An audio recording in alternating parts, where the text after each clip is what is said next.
Timaeus 52b is a logical point of refutation of a point of error in the position or commitment of Jordan Peterson, the internet pundit. The position I'm referring to is the position concerning the status of evil, which was debated between Mr. Peterson and the Bishop Barron, Mr. Barron, in order to present the two in the same light. I would say Mr. Barron and Mr. Peterson. So Mr. Barron upholds the Catholic position of the good as being total and only available either in its perfection or in the lack of its perfection, so that even in the slimy pit where the demons are wrestling, or let's say, I think the example he gives is from one of the lower circles, if not the lowest circle of hell, in the presentation by Dante, which is presenting Satan as a kind of brute or animal, pacing back and forth and furiously striking out against whatever comes within his ambit. In this sense,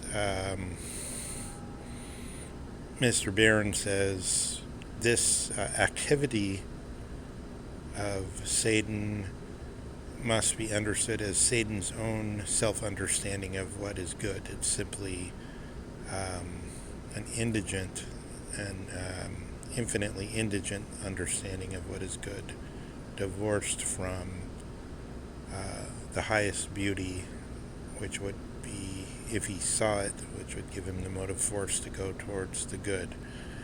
Whereas Mr. Peterson says, but in my clinical experience as a psychologist, there are these people who,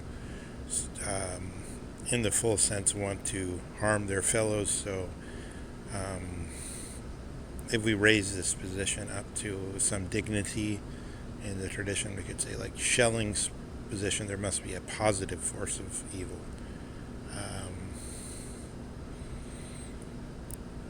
So far as I understand it, Schelling is picking up on Kant's sense that there must be a kind of spontaneous evil, so that even though through all logic and through all preparation we should say, I'm not going to do such and such an act, if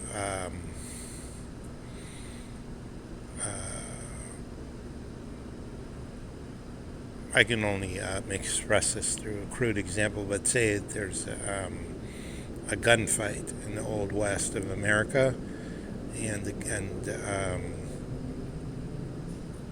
the gunfighter has, let's say it's he's resolved himself to not kill the other man in the duel, but at the moment of the actual confrontation, he is overtaken by a spontaneous repulsion. He feels he's revolted by let's say, the low character of his opponent in the duel, and he remembers the wicked deeds of this opponent, and he he pulls the trigger and he kills him, whereas he had resolved not to. He had resolved to do no harm, to do no, to a kind of high pacifism. But there's something in other words, there's something in the nature of things which gives evil a positive character and refuses any attempt to hold back from that. Mr. Peterson gives this in the form of a claim that some of his resentful clients in his psychological counseling show every sign of having a positive desire to do true evil, and not merely an ignorance or merely a lack of the attraction towards the agape, or towards the high love of decay or the good. So in the Timaeus, the refutation of this is a very logical, simple refutation, which is to say, so far as one makes any distinction, say, between a hippopotamus and an iron railing, it must be said that the idea of these things stands above the mere lower forms of them, so that one can separate out the two. This is a hippopotamus, this is an iron railing, and of any other kind of thing. If this is given up, then we can't even speak of the distinction. So if there is a complete Manichaean, remembering that the Manichae were very powerful thinkers, and in the form of, we could say, they're part in the negotiation of what later became Catholicism. They're part of the negotiation of Christianity, and they were spread in the East along this archaic paths of the how does it say, this, I forget how to say silk in German, the Seidenstrassen. There's a German geographer who it could be easily looked up on Wikipedia, but this notion of the archaic globalism of the Silk Road, that the Manichaeanism passed over towards the East and was very popular in the East, but not in the West.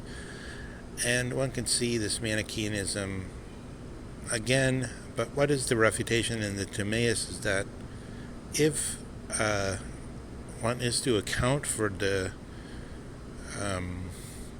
support of the whole, and then give the Platonic good as the support of the whole, this which supports the whole must be greater than any part. So then then evil must be only a part, just as a hippopotamus is a part, an iron railing is a part.